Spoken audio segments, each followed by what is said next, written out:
Hi friends, 2021 ഡിസംബറിൽ star health allied insurance എന്ന് പറയുന്ന കമ്പനി അവർ സ്റ്റോക്ക് മാർക്കറ്റിൽ ലിസ്റ്റ് ചെയ്യുമ്പോൾ അതിൻ്റെ IPO പ്രൈസ് അന്ന് ഇഷ്യൂ പ്രൈസായിട്ട് അവർ പറഞ്ഞത് 900 രൂപയായിരുന്നു. ആ 900 രൂപയ്ക്ക് ഇഷ്യൂ ചെയ്ത IPO 6% ഡിസ്കൗണ്ടിൽ, അതായത് 848 രൂപ എന്ന നിലയിലാണ് സ്റ്റോക്ക് മാർക്കറ്റിൽ ലിസ്റ്റ് ചെയ്തത്. അപ്പോൾ അന്നത്തെ ഡേ ക്ലോസിങ്ങിൽ കഷ്ടിച്ച് അത് 900 തിരിച്ചു വന്നിട്ട് 906 എന്ന ഒരു നിലയിൽ ഏകദേശം 0.8% ഒരു അപ്വേർഡ് മൂവ്മെൻറ്റിൽ അത് ക്ലോസ് ചെയ്തു. അങ്ങനെ IPO പ്രൈസിനേക്കാളും 0.8% മേലെയെങ്കിലും ക്ലോസ് ചെയ്തു എന്ന് സമാധാനിച്ചുകൊണ്ട്, അല്ലെങ്കിൽ അവരുടെ മാനം കാത്തുകൊണ്ട് ആണ് സ്റ്റാർ ഹെൽത്ത് അന്ന് ഇഷ്യൂ ചെയ്തത്. പക്ഷേ പിന്നീട് ഒരിക്കലും ആ ഒരു 900 ലെവലിലേക്ക് ഈ സ്റ്റോക്കിന് പോകാനായില്ലെന്നും മാത്രമല്ല, ആ ഒരു ലെവലിൽ നിന്നും ഏകദേശം 40% ഒരു ഫോള് ഈ സ്റ്റോക്കിൽ സംഭവിക്കുകയും ചെയ്തു. ഇപ്പോൾ കഴിഞ്ഞ വർഷത്തെ ഒരു റിട്ടേൺ നോക്കുകയാണെങ്കിൽ ഈ സ്റ്റോക്കിൽ -2% ഒരു നെഗറ്റീവ് റിട്ടേൺ ആണ് നമുക്ക് കാണാൻ കഴിയുക. അപ്പോൾ ഇത്ര വലിയ തകർച്ച, പ്രത്യേകിച്ച് ഇൻഷുറൻസ് എന്നുപോലുള്ള വളരെയധികം പ്രാധാന്യമുള്ള ഒരു സെക്ടറിൽ വർക്ക് ചെയ്യുന്ന ഒരു സ്റ്റോക്ക് എന്ന നിലയിൽ, കൂടാതെ ഒരു stand alone health insurance company എന്ന നിലയിൽ ഈ സ്റ്റോക്കിൽ എന്തുകൊണ്ടായിരിക്കും സംഭവിച്ചത്? അപ്പോൾ ഇനി അതിൽ ആ സ്റ്റോക്കിന് ഒരു തിരിച്ചുവരവ് സാധ്യതയുണ്ടോ? ഇത്തരം കാര്യങ്ങളാണ് നമ്മൾ ഈ വീഡിയോയിൽ പരിശോധിക്കുന്നത്. R4iലേക്ക് എല്ലാവർക്കും ഒരിക്കൽ കൂടി സ്വാഗതം. കൊറോണ പാൻഡമിക് കാലത്തുണ്ടായ മരണനിരക്കിലുണ്ടായ വർധനവ്, അത് കാരണം ധാരാളം ക്ലെയിം സെറ്റിൽമെൻറ്റ് അനുവദിക്കേണ്ടി വന്നത് പല ഇൻഷുറൻസ് കമ്പനിയും വീട്ടിലാക്കിയിരുന്നു. കാരണം മെഡിക്കൽ രംഗത്തുള്ള ഇൻഫ്ലേഷൻ അത് ഭയങ്കരമായിട്ട് കൂടിയിരുന്നു. അപ്പോൾ അത് സംഭവിച്ചിട്ടുള്ളത് കാരണം ഇൻഷുറൻസ് സെക്ടർ മൊത്തത്തിൽ വൻ നഷ്ടം ആയിരുന്നു. കൂടാതെ കൊറോണ അല്ലെങ്കിൽ കോവിഡാനന്തരം ഉണ്ടായിട്ടുള്ള പല സൈഡ് എഫക്റ്റുകൾ, രോഗങ്ങളുമൊക്കെ ആയിട്ട് ധാരാളം ക്ലെയിമുകൾ വരികയും അങ്ങനെ കമ്പനികൾ നഷ്ടത്തിൽ പോവുകയും ചെയ്തിരുന്നു. സ്റ്റാർ ഹെൽത്ത് യഥാർത്ഥത്തിൽ 2021 എന്ന് പറയുന്ന ആ ഒരു കാലഘട്ടത്തിലാണ് IPOയുമായി വരുന്നത്. യഥാർത്ഥത്തിൽ അവരുടെ IPO ടൈമിങ് തെറ്റായിരുന്നു. സ്വാഭാവികമായിട്ടും ഒരു ലോസ് മേക്കിംഗ് ബാലൻസ് ഷീറ്റുമായിട്ടാണ് ഇവർ മാർക്കറ്റിലേക്ക് വന്നത്. അപ്പോൾ മാർക്കറ്റിനെ ഇങ്ങനെ ഒരു ലോസ് മേക്കിംഗ് ബാലൻസ് ഷീറ്റുമായിട്ട് അഭിമുഖീകരിക്കേണ്ടി വന്ന സ്റ്റാർ ഹെൽത്തിന് തങ്ങളുടെ ഹൈലി പ്രൈസ്ഡ് ആയിട്ടുള്ള IPO, അതായത് 900 രൂപയുടെ ഒരു IPO ആരെങ്കിലും വൻതോതിൽ ഓവർ സബ്സ്ക്രൈബ് ചെയ്യും എന്നൊക്കെ ചിന്തിച്ചുകൊണ്ട് അവരിറങ്ങിയത് തന്നെ വലിയൊരു അബദ്ധമായിരുന്നു. അതുകൊണ്ട് തന്നെ മാർക്കറ്റിൽ നല്ലൊരു പ്രകടനം കാഴ്ചവെക്കാൻ സ്റ്റാർ ഹെൽത്തിന് ആയിട്ടില്ല. ഇപ്പോൾ 2021 IPO കാലഘട്ടത്തിലെയും അതിനുശേഷമുള്ള 2022 നമ്മൾ ആ ആനുവൽ സ്റ്റേറ്റ്മെൻറ്റ്, ആ പ്രോഫിറ്റ് ലോസ് സ്റ്റേറ്റ്മെൻറ്റ് ഒന്ന് നോക്കിക്കഴിഞ്ഞാൽ അവിടെ നമുക്ക് കാണാൻ കഴിയും വരുമാനത്തേക്കാൾ കൂടുതൽ ചിലവ് വർദ്ധിച്ചത് കാണാം. അതിൻ്റെ ഭാഗമായിട്ട് പ്രോഫിറ്റിന് പകരം ലോസാണ് ഈ 2 വർഷങ്ങളിൽ കമ്പനി റിപ്പോർട്ട് ചെയ്തത്. 2021 നെറ്റ് പ്രോഫിറ്റിന് പകരം 1446 കോടിയുടെ നഷ്ടം രേഖപ്പെടുത്തിയ കമ്പനി തൊട്ടടുത്ത 2022 വർഷം 1397 കോടിയുടെ നഷ്ടം രേഖപ്പെടുത്തി. സ്വാഭാവികമായിട്ടും ഇത്ര വലിയ നഷ്ടങ്ങൾ സ്റ്റോക്കിൽ കാണുമ്പോൾ ഏതൊരു ഇൻവെസ്റ്ററും ആ സ്റ്റോക്കിൽ വിട്ടുപോകാനുള്ള സാധ്യത കൂടുതലാണ്. അതാണ് ആ സ്റ്റോക്കിൽ സംഭവിച്ചത്. അപ്പോൾ ഇങ്ങനെയൊരു നഷ്ടം സ്റ്റോക്കിൽ സംഭവിച്ചപ്പോൾ 27% ഷെയറുകൾ കൈയടക്കി വെച്ച ഡൊമസ്റ്റിക് ഇൻവെസ്റ്റേഴ്സ് ഹെവി ആയിട്ടുള്ള സെല്ലിംഗ് ആണ് ഈ സ്റ്റോക്കിൽ നടത്തിയത്. അങ്ങനെ സ്റ്റോക്ക് ക്രാഷായി 40% താണുപോയി. അപ്പോൾ ആ സമയത്ത് സ്റ്റോക്കിൻ്റെ വില ഒരു ഘട്ടത്തിൽ 455 എന്നുള്ള ഓൾ ടൈം ലോ രേഖപ്പെടുത്തുകയുണ്ടായി. അപ്പോൾ ഡൊമസ്റ്റിക് ഇൻവെസ്റ്റേഴ്സ് ഇങ്ങനെ വിറ്റപ്പോൾ പബ്ലിക്കാണ് കൂടുതലായിട്ട് ഈ സ്റ്റോക്ക് വാങ്ങിയത്. ഇപ്പോൾ 2022 സെപ്റ്റംബറിൽ ഒരു ഷെയർ ഹോൾഡിംഗ് ഡാറ്റ നിങ്ങൾ നോക്കിക്കഴിഞ്ഞാൽ 4% ഉണ്ടായിരുന്ന പബ്ലിക് ഹോൾഡിങ് 29% ആ ഒരു ക്വാർട്ടറിൽ ഉയർന്നത് കാണാം. എന്നാൽ ആ പബ്ലിക് വാങ്ങിക്കൂട്ടിയ പബ്ലിക്, അത് ഹൈ നെറ്റ് വർത്ത് ഉള്ളവരായാലും ശരി അല്ലെങ്കിൽ റീറ്റെയിൽ പബ്ലിക് ആയാലും ശരി, അവർ ഒരു ക്വാർട്ടർ മാത്രമേ സ്റ്റോക്ക് ഹോൾഡ് ചെയ്തിട്ടുള്ളൂ എന്നുള്ളതാണ് വളരെ വിചിത്രമായ കാര്യം. കാരണം തൊട്ടടുത്ത ക്വാർട്ടർലി റിസൾട്ട് മോശമായപ്പോൾ അവർ ഉടൻ തന്നെ സ്റ്റോക്ക് കൈയ്യുകയുണ്ടായി. എന്നാൽ ഈ ഒരു ഘട്ടത്തിലാണ് ഫോറിൻ ഇൻവെസ്റ്റേഴ്സ് ഈ സ്റ്റോക്കിൽ നോട്ടമിടുന്നത്. കാരണം അവർ സ്റ്റാർ ഹെൽത്തിൻ്റെ ഒരു ലോ വാല്യുവേഷനിൽ ഇത് കണ്ടതുകൊണ്ട് അവർ ഇതിൽ കൂടുതൽ താല്പര്യമെടുക്കാൻ തുടങ്ങി. അങ്ങനെ ഫോറിൻ ഇൻവെസ്റ്റേഴ്സ് വെറും 10% ഉണ്ടായിരുന്ന അവരുടെ ഹോൾഡിങ് വളരെ ഫാസ്റ്റായിട്ട് തന്നെ 35% ഉയർത്തിയതായി കാണാം. അപ്പോൾ ഫോറിൻ ഇൻവെസ്റ്റേഴ്സ് യഥാർത്ഥത്തിൽ ഈ സ്റ്റോക്കിൽ നല്ലൊരു പ്രോഫിറ്റ് വരും എന്നുള്ള ഒരു അനുമാനത്തിലായിരുന്നു എൻട്രി ചെയ്ത്. കാരണം അവർ ആ എൻട്രി ചെയ്ത ആ വർഷത്തിൽ തന്നെ നമുക്കതിൻ്റെ ആനുവൽ റിപ്പോർട്ട് നോക്കിക്കഴിഞ്ഞാൽ 800 കോടിയുടെ ഒരു പ്രോഫിറ്റും 2023 രേഖപ്പെടുത്തിയത് കാണാം. അത് സ്റ്റോക്കിൻ്റെ തിരിച്ചുവരവിൻ്റെ സൂചനയായിരുന്നു. അപ്പോൾ ഈ സമയം സ്റ്റോക്കിൻ്റെ വില ഏകദേശം 700 വരെ പോവുകയുണ്ടായി. എന്നാൽ അതിന് ശേഷം ഉണ്ടായൊരു കഴിഞ്ഞ 2023 സെപ്റ്റംബർ ക്വാർട്ടറിൽ നെറ്റ് പ്രോഫിറ്റ് ആയിരുന്നെങ്കിലും അത് സ്ട്രീറ്റ് എസ്റ്റിമേഷൻ്റെ അടുത്തെത്താനാവാത്തത് കൊണ്ട് ആ 700 എന്നുള്ള പ്രൈസ് ലെവലിൽ നിന്ന് വീണ്ടും സ്റ്റോക്ക് 500 പോയതായി കാണാം. എന്നാൽ ഏറ്റവും ലേറ്റസ്റ്റ് ആയിട്ടുള്ള ഡിസംബർ ക്വാർട്ടറിൽ ഇതിൻ്റെ റിസൾട്ട് ഹയസ്റ്റ് എവർ സെയിൽസും ഹയസ്റ്റ് എവർ പ്രോഫിറ്റും ഈ സ്റ്റോക്ക് രേഖപ്പെടുത്തിയായി കാണാം. അപ്പോൾ തിരിച്ചുവരവിൻ്റെ വ്യക്തമായ സൂചനകൾ നൽകിക്കൊണ്ടാണ് ഈ സ്റ്റോക്കിൻ്റെ പെർഫോമൻസ് നമ്മളിപ്പോൾ കാണുന്നത്. ഒരു ഘട്ടത്തിൽ ഈ സ്റ്റോക്കിനെ പൂർണ്ണമായും കഴിഞ്ഞ DIIs അല്ലെങ്കിൽ ഡൊമസ്റ്റിക് ഇൻവെസ്റ്റേഴ്സ് അവരുടെ സ്റ്റേക്ക് 1% താഴ്ത്തിക്കൊണ്ടുവന്നിരുന്നു. ആ സ്ഥാനത്ത് നിന്ന് ഇന്നത് ഒരു ഘട്ടത്തിൽ 3%, അവിടെ നിന്ന് ഇപ്പോൾ 6% ഉയർത്തിയതായി കാണാം. അപ്പോൾ സ്റ്റാർ ഹെൽത്തിൻ്റെ ബിസിനസ് കൃത്യമായി മനസ്സിലാക്കാൻ ഇന്ത്യൻ ഹെൽത്ത് ഇൻഷുറൻസ് ഉൾപ്പെടുന്ന ആ ഒരു മേഖലയെക്കുറിച്ച് ചെറിയൊരു ധാരണ നമുക്ക് ഉണ്ടാകേണ്ടതുണ്ട്. അപ്പോൾ ഈയിടെ പുറത്തു വന്ന റിസർച്ച് റിപ്പോർട്ടുകൾ സൂചിപ്പിക്കുന്നത് ഇന്ത്യയുടെ ഇൻഷുറൻസ് സെക്ടർ അണ്ടർ പെനിട്രേഷൻ എന്നുള്ള ഒരു രീതിയിലാണ് പോയിക്കൊണ്ടിരിക്കുന്നത്. യഥാർത്ഥത്തിൽ നല്ലൊരു പെർഫോമൻസ് അത് കാഴ്ചവെക്കുന്നില്ല.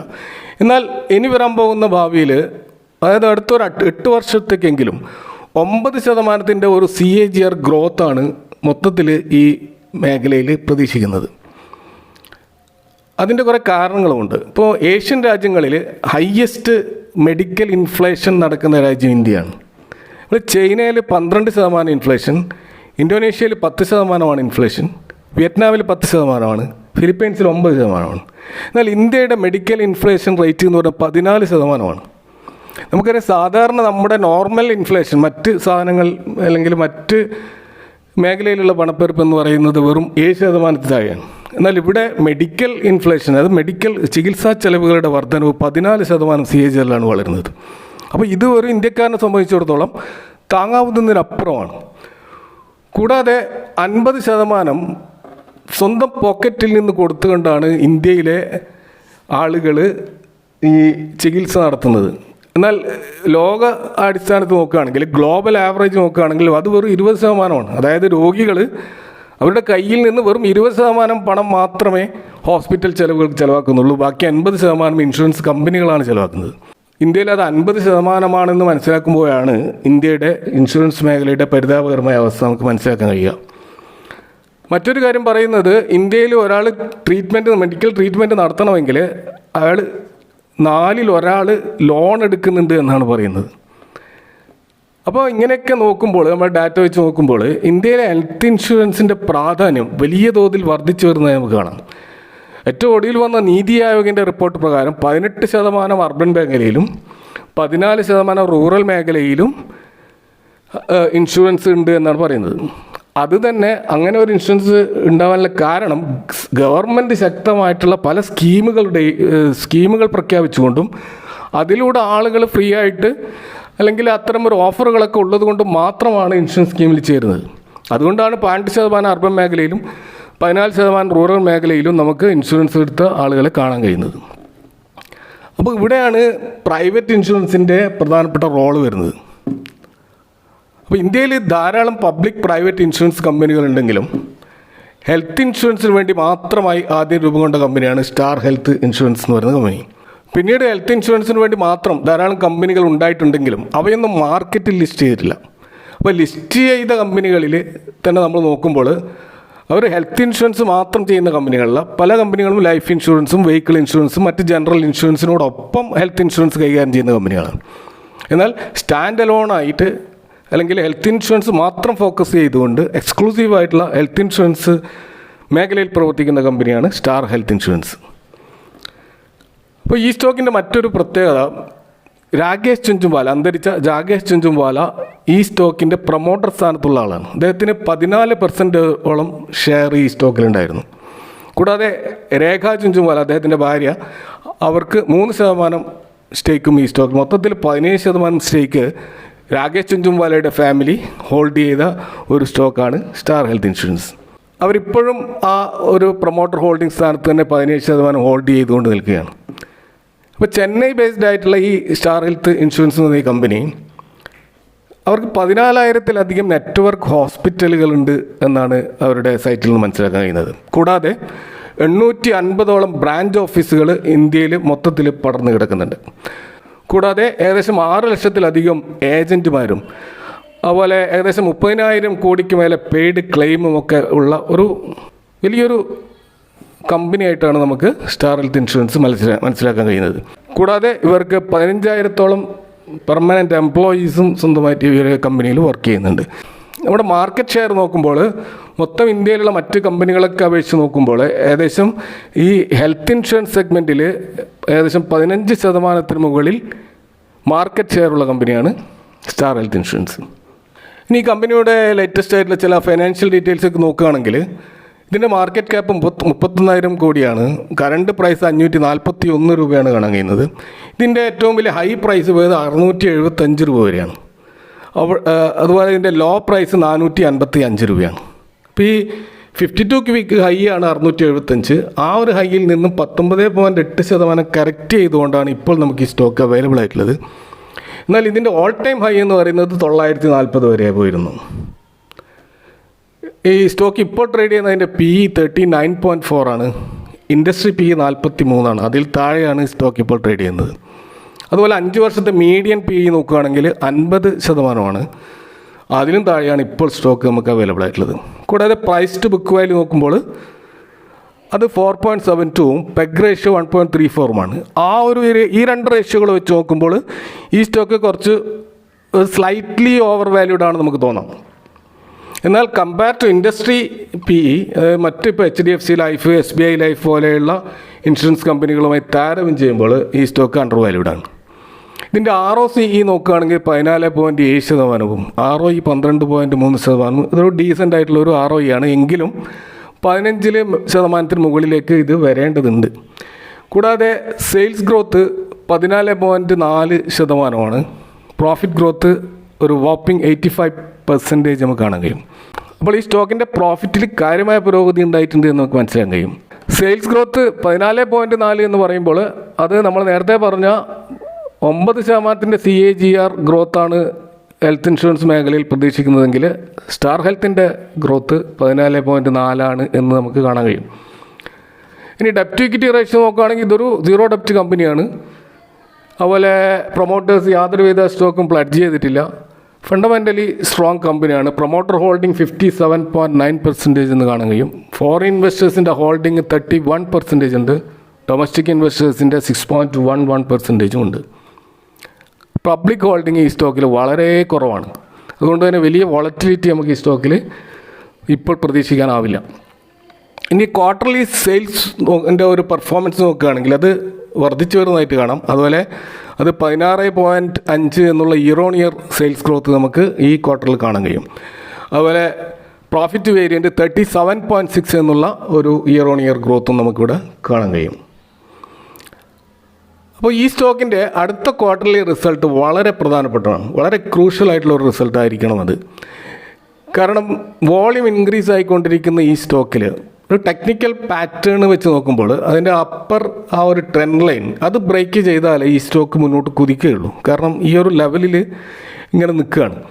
അപ്പോൾ അത് വലിയ വോളിയത്തിൽ കൺഫേം ആയിട്ടുള്ള ഒരു ക്യാൻഡിലോട് കൂടി മുന്നോട്ടേക്ക് പോവുകയാണെങ്കിൽ, അല്ലെങ്കിൽ ആ ഒരു ട്രെൻഡ് ലൈൻ ബ്രേക്ക് ചെയ്യുകയാണെങ്കിൽ ഈ സ്റ്റോക്ക് 900 വരെ ഷോർട്ട് ടേമിലേക്ക് ഒരു അപ്സൈഡ് മൂവ് സാധ്യതയുണ്ട്. അപ്പോൾ ഒരു 900 എന്നുള്ളൊരു ടാർഗറ്റ് വെച്ചിട്ട് ഈ സ്റ്റോക്കിൽ നമുക്ക് നീങ്ങാവുന്നതാണ്. പക്ഷെ അഥവാ ഈ വരുന്ന ഈ ക്വാർട്ടർലി റിസൾട്ട് മോശമാകുകയാണെങ്കിൽ സ്വാഭാവികമായിട്ടും ഇതിൻ്റെ പ്രൈസ് താഴാൻ സാധ്യതയുണ്ട്. ചിലപ്പോൾ ലോവർ ട്രെൻഡ് ലൈൻ ബ്രേക്ക് ചെയ്യുകയാണെങ്കിൽ തീർച്ചയായും ഈ സ്റ്റോക്കിൽ നിന്ന് നമ്മൾ ഷോർട്ട് ടേം എൻട്രി എടുത്തവർ തീർച്ചയായും എക്സിറ്റ് ആവണം.